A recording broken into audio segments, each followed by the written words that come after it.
Huwag kang bibitaw, kumapit ka lang, huwag kang susuko.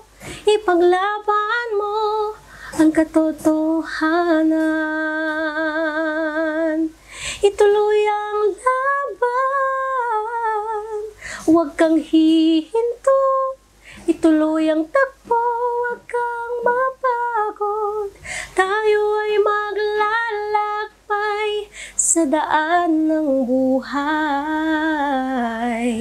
Kasama ang Diyos na lumalang, kumapit ka lang. Siyempre, na-experience ko yung mga pambubuli kasi since birth, na ako, partially blind. So, pinanganak ako na 7 months old. Tapos, may lahi kami ng pagiging partially blind or yung malabo yung mata.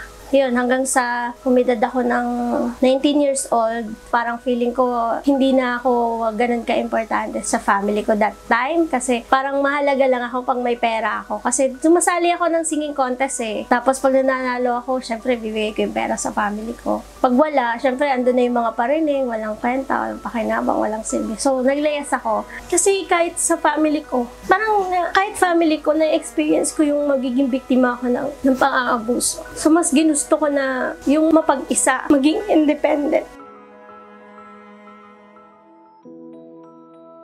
Ngayon, nung umuwi ako last time, in-adapt na siya ng ninang ko kasi gusto niyang turuan na mas maging maayos. Kasi parang hindi niya ako masyadong nire-recognize as his mom, pero ako yung nagpo-provide ng mga needs niya.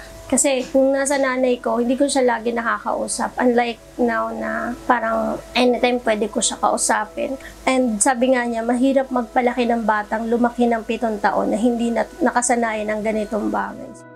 Sa lahat ng nakaka-experience, kung ano man yung mga pinagdaanan ko, pag may nagtangka sa inyo na maging victim kayo ng mga pang-aabuso, rape, or anything, huwag kayo matakot na magsumbong kasi mas masakit na pagdadaanan nyo yan hanggang sa lumaki kayo sa mga kabataan.